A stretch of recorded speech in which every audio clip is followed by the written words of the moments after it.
그분의 말씀에 순종하고 그분을 인도함을 받고 그분을 하나님으로 인정하고 이런 그 다스림을 받는 것이 안 되었기 때문이라고 제가 말씀드렸습니다. 이걸 한번 적용해 보겠습니다. 여러분은 아버지 어머니를 그냥 아버지니까 어머니니까 그렇게 생각을 해보시고 이분이 정말 나의 어머니고 아버지일까 이런 생각을 의심을 해본 적은 없습니까? 당연히 내가 이 집에 살고 있으니까 우리 어머니겠지, 우리 아버지겠지 그런 생각을 많이 하지만 우리가 예전에 이런 얘기 많이 들었잖아요. 너 그 다리 밑에서 주워왔다 이런 얘기 많이 했잖아요. 그리고 요사이 드라마를 보면 너무나 DNA 검사를 많이 하고 유전자 검사를 많이 하는 것을 볼 때 여러분도 한번 이분이 나의 부모님일까? 그럼 여러분 지금 가서 유전자 검사를 하겠습니까? 아니면 호적등본을 떼어오겠습니까? 이것이 적응하는 방법이 바로 우리가 하나님이 우리 하나님이 되시는 방법의 과정과 같다는 것입니다. 저도 우리 아버지 어머니 한 번도 의심해 본 적이 없습니다. 관계가 소원하긴 했었어도 저분은 나의 아버지다. 저분은 나의 어머니다. 라는 마음이 항상 있었는데 나중에 제가 자녀들을 키우면서 아주 우리 아들이 3도 화상을 입고 몸에 이렇게 막 살이 뜯어져 나가는 그런 어떤 충격적인 그런 체험을 하고 난 후에 그 아들을 위해서 3일 동안 통증이 가라앉지 않은 그 아들을 위해서 열심히 기도하다가 그 어머님이 내가 천연도 알았을 때 3개월 동안을 밤잠을 못 자고 이렇게 기도했다. 그래서 그때 우리 어머님이 이렇게 기도했다고 합니다. 저 아이가 장애인이 안 되고 건강한 사람이 된다면 저 지금 고통이 나의 고통이 되게 도와주시고 만일 얘가 병이 낫고도 장님이 된다든지 귀머거리가 된다든지 그러면 하나님 미리 데려가십시오. 이렇게 기도했다고 그래요. 그러니까 그 고통이 내 고통이 되게 해주십시오. 하고 기도했는데 제가 우리 아들의 그 3도 화상인가 4도 화상 됐을 때 아들을 위해서 기도하면서 저 고통이 내 고통이 되게 해주세요. 라고 간절히 기도하면서 내 앞에서 무릎 꿇고 있던 어머니의 모습을 봤고 그 앞에서 예수님이 저 고통이 내 고통이 되게 저들의 고통이 내 고통이 되게 해달라고 십자가에 달리시려고 하는 예수님의 모습을 보고 아 정말 예수님은 우리 진짜 하나님이시구나. 우리 어머님 나의 진짜 하나님이시구나 하면서 DNA 검사가 아니고 그분의 사랑에 우리에 대한 사랑을 체험하고 저는 그때 비로소 어머니, 나의 하나님, 나의 예수님 하고 고백하게 됐던 것입니다. 이거는 뭐 과학적으로 증명이 되는 것이 아닙니다. 그래서 족보는 피해 족보가 아닙니다. 주님을 신앙을 고백하는 족보죠. 저는 하나님의 사랑 그것을 통해서 사단이 이렇게 자기 목숨을 내주면서까지 우리를 사랑할 수 있을까? 사단이 우리를 접근하는 목적은 뭔가? 예수님이 우리를 접근하시는 목적은 뭔가? 여기에서 그분이 나의 진정한 하나님이 되셔가는 것을 제가 깨달았습니다.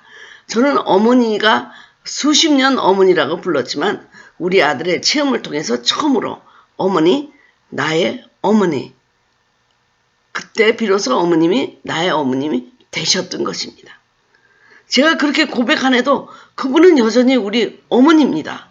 그러나 제가 어머니, 나의 어머니, 목사님, 나의 목사님, 그리고 남편에게 나의 남편 이렇게 감사하면서 사랑을 고백할 수 있을 때 바로 그분이 나의 어머니, 나의 목사님, 나의 하나님, 나의 스승님이 된다는 것입니다. 여러분 적용이 되시나요?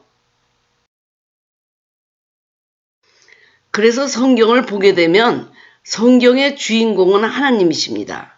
그분이 하나님이 되시고 싶은 것, 그것이 처음이자 마지막 소원이고 성경 전체의 주제입니다. 우리가 조연이나 소품을 중요시하면 안 됩니다. 제가 이 말씀을 구속사적 성서 연구를 세미나를 하면서 여러 번 가르쳤던 말씀입니다. 자, 한번 보겠습니다. 여러분, 성경의 주제가 아브라함입니까? 모세입니까? 요나입니까? 아니면 삭개오입니까? 그 사람들은 조연이고, 그리고 요나의 물고기입니까? 삭개오의 뽕나무입니까? 이거는 소품입니다. 그 드라마를 장식하는 소품입니다. 그런데 우리는 성경을 보면서 조연과 소품을 보는 것입니다. 조연과 소품이 중요한 것이 아니고 하나님이 하나님 되시고 싶은 것, 이것이 처음이자 마지막 소원이고 성경 처음부터 끝까지 흐르는 그 대동맥이고, 그리고 이것이 성경의 주제, 그것이 성경의 주제, 우리가 바로 찾아야 될 것, 우리가 깨달아야 될 것이라는 것입니다. 그래서 이것을 성경의 신학하다, 하나님의 눈으로 성경을 보는 것입니다. 성경의 도덕화, 모랄라이징 한다는 것은 아브라함, 요셉, 이삭, 야곱, 그들의 훌륭한 점과 모범적인 것, 그런 도덕적인 면, 우리가 윤리적으로 배워야 될 것을 찾아내서 우리가 아브라함 같이 되자, 요셉과 같은 사람이 되자, 바울과 같은 믿음을 갖자, 노아가 같은 순종을 갖자, 이렇게 조연에 대한 그 도덕적인 성품을 배우려고 하는 것은 바로 성경의 도덕화. 성경의 신학화는 뭐냐? 성경의 주인공은 하나님이시다. 그분이 하나님이 되시고 싶은 것, 이것이 주제다. 그리고 그분의 소원이다. 그분이 성경 전체를 흐르는 광맥이고 동맥이다. 이걸 깨닫는 것이 띠알라자이징 하는 것입니다. 여러분, 우리가 되게 그 성경의 모범적인 인물들을 많이 배웁니다만은 배울 수 없는 사람도 많습니다. 유다와 다말. 유다와 다말을 모랄라이징 하게 되면 절대로 이것은 설교에서는 안 되는 문제입니다. 모랄라이징 하면. 우리가 유다와 다말에게서 배울 것이 뭐가 있습니까? 며느리가 시아버지 품으로 들어갔다. 여러분, 그러면 그 설교를 들어와서 모든 며느리들이 시아버지하고 잠을 자야 되겠습니까? 이런 것이 아닙니다. 그것을 신학화해야 됩니다. 유다와 다말에서 유다가 마지막 한 얘기, 네가 옳았다. 다말의 행동이 잘못됐음에도 불구하고 you are right 하면서 그 칭의를 하고 있는 부분이 거기 있습니다. 네가 you are righteous. 너는 옳았다. 이것이 로마서에 나오는 모든 의인은 믿음으로 말미암아 살리라 라는 칭의가 나오는 아주 중요한 부분입니다. 그 창세기 38장에서 그것이 없었다고 하면, 그러면 성경 전체가 믿음은 의인은 믿음으로 말미암아 살리라라고 하는 이 광맥이, 동맥이 없어져 버리는 것입니다. 모랄라이징 하면 절대로 유다와 다말을 설교해서는 안 됩니다. 그러나 띠알라자이징 하기 위해서는 의인은 믿음으로 말미암아 살리라. 거기서부터 학계, 그 다음에 로마서, 이 모든 것이 연결되고 성경의 주제로 연결되는 그것을 우리가 만나게 되는 것입니다. 그래서 제가 구속사적 성서연구 세미나를 하면서 성경을 신학화하라, 띠알라자이징하라, 하나님의 눈으로 봐라, 그리고 조연들의 그 훌륭한 점을 배우려고 거기를 목표를 두면 안 된다. 그리스도의 장성한 분량까지 우리는 자라나야 되고, 아이들은 맨날 소품만 기억한다. 요나의 물고기, 삭개오의 뽕나무, 이런 식으로 가나의 결혼잔치에 포도주, 이거는 소품입니다. 소품. 띠알라자이징 해야 된다. 거기서 하나님이 어떻게 역사하셨고 무엇을 말씀하시려고 하는가를 우리가 보는 눈으로 성경을 봐야 된다. 이것이 구속사적 성서 연구입니다. 성경을 신학화하는 것. 그것이 바로 성경을 바로 보고 하나님의 관점으로 성경을 보고 하나님이 말씀하고자 하는 그 관점을 우리가 찾아내서 만나는 길입니다. 신학적인 질문도 여기에 답이 있습니다. 이런 신학적인 질문을 여러분 많이 아시죠? 왜 하나님은 세상을 창조하셨을까? 하나님이 하나님이 되시고 싶으셨기 때문이다. 왜 선악을 알게 하는 나무를 세워놓으셨을까? 하나님이 하나님이 되시고 싶으셨기 때문이다. 왜 바벨론 포로로 보내셨을까? 하나님이 하나님이 되시고 싶으셨기 때문이다. 왜 율법을 정하셨을까? 하나님이 하나님이 되시고 싶으셨기 때문이다. 왜 이스라엘 민족을 광야로 내몰아 내셨는가? 하나님이 하나님 되시고 싶으셨기 때문이다. 저는 이렇게 모든 신학적인 질문에 이 답으로 모든 답을 하고 있습니다. 성경이 풀리지 않는 문제도 여기에 답이 있습니다. 왜 아브라함을 택하셨을까? 왜 그렇게 작은 이스라엘을 택하셨을까? 왜 안식일을 제정하셨을까? 왜 의인인 욥이 시험당했을까? 왜 에스더가 왕비가 되게 하셨을까? 왜 유다가 다말의 이야기가 뜬금없이 창세기 38장에 나오는가? 제가 욥을 설교했더니 어떤 사람이 손을 들고 와서 그 의인인 욥을 이렇게 시험하시는 하나님 나는 못 믿겠습니다. 나는 그런 하나님을 신뢰할 수 없습니다. 나는 이제부터 하나님을 떠납니다. 하고 당당하게 선언하고 그 예배 시간에 떠나는 청년을 보았습니다. 다 이것이 풀리지 않는 문제이지만 하나님이 되시기를 원하셨기 때문입니다. 왜 그렇게 작은 이스라엘을 택하셨을까? 하나님이 되시기를 원하셨기 때문입니다. 큰 나라를 선택해서 하셨다면 하나님이 되시기가 어려웠습니다. 왜냐하면 자기 영토, 자기 국민, 자기 국력 이것을 믿고 나갔기 때문입니다. 그러나 이 작은 이스라엘은 그 히브리 민족들은 살아계신 하나님만을 믿고 홍해도 건너고 광야도 지나가고 여리고성도 무너뜨리고 했던 것입니다. 하나님이 되시기를 원하시는 모든 사건 성경에 들어가 있습니다.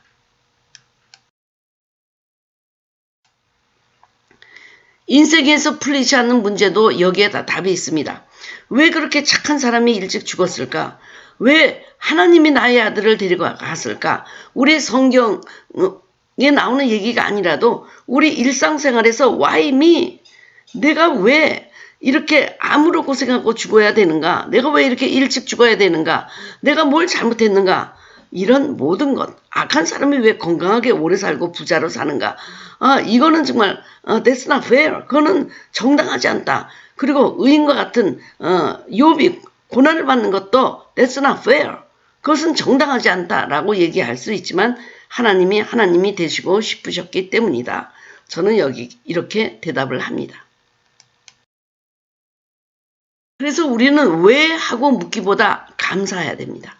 왜냐하면 그곳에는 우리가 모르는 주님의 선한 섭리가 숨어 있기 때문입니다. 그러므로 감사하여 그분이 협력하여 선을 이루시고 우리에게 가장 좋으신 것으로 주실 것을 믿고 감사합시다. 그리고 순종합시다. 하나님은 하나님의 것으로 하나님 뜻대로 하는 자유가 있지만 우리는 순종하는 자유뿐이 없습니다. 순종하십시오. 감사하십시오. 그곳에는 우리가 모르는 하나님의 깊은 섭리가 숨어 있습니다. 그것도 우리에게 가장 좋고 가장 최선의 방법이고 가장 우리를 아름답게 빚어내는 하나님의 선한 섭리가 숨어 있습니다. 하나님이 우리에게 주시는 고난이나 이런 어려움 그리고 계곡을 지나가게 하시는 것은 우리에게 필요하시기 때문에 그러신 것입니다. 어디를 두드려야 우리가 치유받을 수 있고 아름답게 빚어질 수 있는지 하나님의 예배의 백성으로 태어날 수 있는지 주님은 아십니다. 그래서 하나님이 되시도록 그분의 인도함, 그분이 주신 것을 모든 것을 감사하고 맡기십시오. 그렇게 그분은 우리들이 당신을 하나님으로 인정해 주기를 그토록 원하십니다.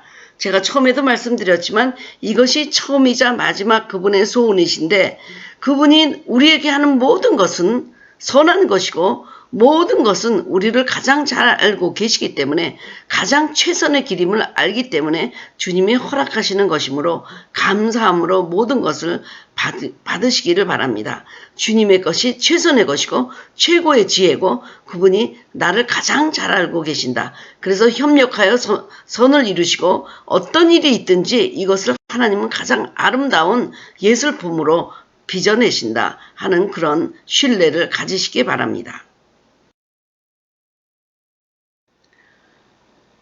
그러므로 여러분들이 자녀로 인정을 받고 싶으면 하나님을 하나님으로 인정하십시오. 마태복음 7장 12절에 그러므로 무엇이든지 남에게 대접을 받고자 하는 대로 너희도 남을 대접하라. 이것이 율법이요 선지자니라. 요사이 우리나라에서 패싱이라는 말을 많이 씁니다. 미국이 우리나라를 패싱하고 북한과 어떤 문제를 체결하지 않을까. 이게 패싱입니다. 이 패싱한다는 말 굉장히 기분 나쁩니다. 저는 우리 아버지에게 뭐를 부탁하지 않고 그 옆에 동료로 계셨던 다른 목사님에게 박사님에게 학교에서 아르바이트를 부탁한 적이 있었습니다. 학생으로서 좀 이렇게 좀 용돈 좀 벌고 싶어서 그 교수님에 가서 좀 할 만한 일자리가 있으면 나에게 맡겨달라. 그러고 갔는데 그게 이제 우리 아버님 귀에 들어갔습니다. 아버님이 노발대발하면서 네가 아버지가 없느냐? 왜 아버지한테 그걸 먼저 얘기하지? 그 박사님에게 얘기하냐? 그러면서 제가 혼난 적이 있었습니다. 아버님이 당신을 아버님으로 인정해주지 않은 것은 너무나 기분 나빴던 것입니다. 그래서 이 문제를 생각해 볼 때 또 어떤 교인이 수술을 하러 들어갔습니다. 근데 우리는 몰랐어요. 우리 교인인데. 근데 옆에 있는 목사님이 뭐라고 얘기하냐면 그 목사님 맹장 수술하고 들어간 거 몰랐어요? 하고 우리 교회 권사님 얘기를 옆 교회 목사님한테 들은 겁니다. 너무나 불쾌하고 기분 나빴습니다. 나중에 그 교인한테 물어보니까 목사님은 너무 바쁘셔서 이렇게 얘기하면 부담이 될까봐 그 옆교회 목사님, 친한 옆교회 목사님한테 얘기를 드렸다는 겁니다. 기도를 부탁했대요. 그랬을 때 얼마나 제가 기분 나빴는지 모릅니다. 이 사람이 나를 목사로 인정하지 않는구나. 그래서 하나님을 하나님으로 인정하지 않는 것, 하나님이 여러분 자녀로 인정하지 않습니다. 무슨 문제가 있을 때 점쟁이를 찾아가고 뭐 부적을 달고 이런 구슬하고 이러면서 하나님께 복을 구하면 하나님이 여러분을 자녀로 인정하시겠습니까? 여러분이 인정한 것만큼 하나님이 역사하세요. 여러분이 인정한 것만큼 누구로? 하나님을 하나님으로 인정한 것만큼 하나님이 하나님으로 역사하십니다. 평소에는 하나님 지혜도 구하지 않고 인도함도 받지 않고 마지막 판에 주님 앞에 절실하게 구하면 주님이 여러분을 어떻게 생각하겠습니까? 평소에 아버님을 아버님으로, 목사님을 목사님으로, 그리고 교수님을 교수님으로, 하나님을 하나님으로 인정하십시오. 그러면 그 교수님이 여러분을 제자로 인정할 것입니다. 아버님이 우리 아들이다 이렇게 인정할 것입니다. 목사님이 우리 교회 최고의 성도구나. 나를 이렇게 인정하고 나를 이렇게 신뢰하는데 더 열심히 기도해주고 하나님 말씀으로 섬겨야 되겠다. 이런 생각이 안 들겠습니까? 하나님을 하나님으로 인정하지 않는 오늘의 그 추세. 그러면서도 복은 하나님께 받겠다고 하는 그런 뻔뻔함. 하나님은 다 하십니다. 중심을 다 하십니다. 만홀히 여김을 받지 않으십니다. 그러면 최고의 선교는 뭘까? 그분이 하나님이 되심을 만국에 알게 하는 일입니다. 에스겔서 36장 21절. 저는 이 말씀을 너무 좋아하는데요. 그러나 이스라엘 족속이 들어간 그 여러 나라에서 더럽힌 내 거룩한 이름을 내가 아꼈노라. 우리 주님이 정말 그 이름을 아끼십니다. 근데 들어가서 더럽히게 한 거예요.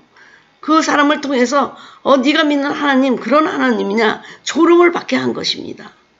여러 나라 가운데서 더럽혀진 이름 곧 너희가 그들 가운데서 더럽힌 나의 큰 이름을 내가 거룩하게 할지라. 내가 그들의 눈앞에서 너희로 말미암아 나의 거룩함을 나타내리니 내가 여호와인 줄 여러 나라 사람이 알리라. 주 여호와의 말씀이니라. 거기서 더럽혀진 이름이 다시 회복되고 거룩하게 되고 너희 하나님 여호와가 이렇게 살아계셔도 역사하느냐 하면서 그 찬양하게 다니엘을 통해서도 그 더럽혀진 이름이 그 우상숭배지 바벨론에서 높여졌잖아요. 그런 것이 바로 가장 큰 선교라는 것입니다.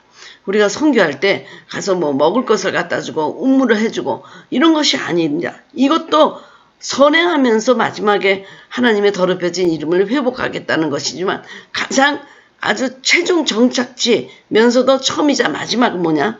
더럽혀진 그 이름 가운데 하나님이 하나님으로 예배 받게 하시는 일, 이것이 우리의 선교의 목적이 되는 것입니다. 저는 가끔 여러분들이 윤남무 목사의 제자예요. 그러고 가서 말씀하는 분들이 많이 있습니다. 그리고 그분도 내 제자기 때문에 그분을 부흥회로 초청하는 경우들이 많이 있어요. 그러니까 저를 보고 저를 신임하고 근데 내가 이분이 참 설교에 적당합니다 하고 소개한 분이 아니고 자기가 스스로 내가 제자다라고 가서 아주 부흥회를 엉망으로 망치고 중간에 그냥 쫓겨나오는 목사님들도 계셨습니다. 그래서 제가 그렇게 얘기해요. 제발 내 이름을 팔지 말고 내 제자라고 하지 말라. 그러니까 내 제자라고 하지 말든지 내 제자라고 하겠다고 한다면 그 제자에 걸맞게 정말 모든 사람들에게 아름다운 그 빛을 발하는 그런 사람이 돼서 내가 윤남 목사의 제자다. 나도 올라가고 자기도 올라가고 그러면 얼마나 좋겠습니까? 근데 가서 내 제자다. 가서 이틀 만에 쫓겨난 부흥사가 있었습니다. 내 이름을 팔고 가서. 그럴 때 저는 굉장히 마음이 아픕니다. 내 이름 윤남옥 굉장히 중요한 이름입니다. 나에게. 내가 참 귀하게 생각하는 이름입니다. 근데 그 이름을 갖고 무시한다든지 저는 나의 이름을 무시하는 사람은 하나님을 무시하고 하나님을 모욕을 주는구나. 그래서 저는 탁탁 그 신발을 털고 먼지를 털고 거기서 나옵니다. 나를 모욕했다는 거, 복음을 모욕했다는 거고 복음을 모욕했다는 것은 하나님의 이름을 더럽히는 일이다. 그래서 가차없이 저는 툭툭 털고 그 자리를 떠납니다. 하나님은 당신의 이름을 아끼셨습니다. 여러분도 여러분 이름 아끼죠. 여러분의 목사님도 목사님 이름을 아낍니다. 거기에 걸맞게 거기에 성도답게 여러분이 인생을 사십시오. 내가 어느 교회 성도다, 어느 분의 제자다 하면서도 행동은 엉망으로 하면 안 됩니다. 그래서 알렉산더 대제가 그랬다고 그러잖아요. 알렉산더라는 이름을 가진 그 쫄병이 너무 행동이 엉망으로 해서 알렉산더가 문제야. 이러니까 알렉산더가 그 사람을 불러서 네가 이름을 바꾸든지 네 행동이 알렉산더에 걸맞게 하든지 둘 중에 하나를 택하라고 하였습니다.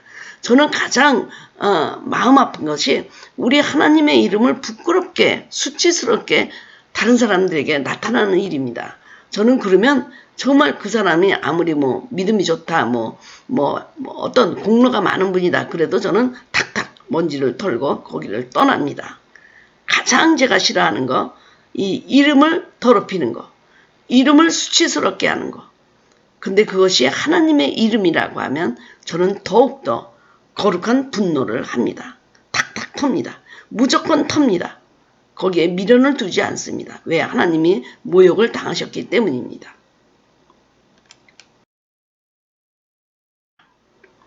하나님, 우리가 하나님의 다스림을 받기는 원하지 않으면서도 하나님이 우리의 지시를 받기를 원하는 때가 많습니다. 하나님이 우리를 인도하는 것이 아니라 우리가 하나님을 질질 끌고 다니면서 인도하기를 원합니다. 하나님, 내 말에 그냥 그대로 순종해 주세요. 하고 말하는 때가 너무나 많은 것을 가슴 아프게 여기고 회개합니다. 하나님을 하나님으로 인정도 하지 않으면서도 왜 이렇게 우리의 생활이 힘들어졌는가 주님을 원망하였습니다. 주님은 가장 좋은 것으로 주시려고 생명나무를 바라보게 하였지만 먹지 말라고 그렇게 명령한 선악을 알게 하는 나무의 열매를 먹고 인생이 엉켰는데 주님을 원망합니다. 그 죄악을 용서해 주시고 하나님을 하나님으로 인정해 드리고 주님의 다스림을 받도록 인도하여 주시옵소서. 주님이 나에게 끌려오는 인생이 아니라 내가 주님에게 이끌림을 받는 인생이 되도록 도와주시옵소서. 지금도 왜 나에게 이런 일이 하고 의문을 갖는 심령에게 주님이 가장 살아가시고 그에게 왕이 되고 싶으시다는 것을 깨닫고 믿게 도와주시옵소서. 좋은 일, 나쁜 일, 모든 것이 감사 안에서 협력하여 선을 이루어 귀한 열매로 우리 삶에 풍성하게 나타날 것을 믿습니다. 감사하며 예수님의 이름으로 기도드립니다. 아멘.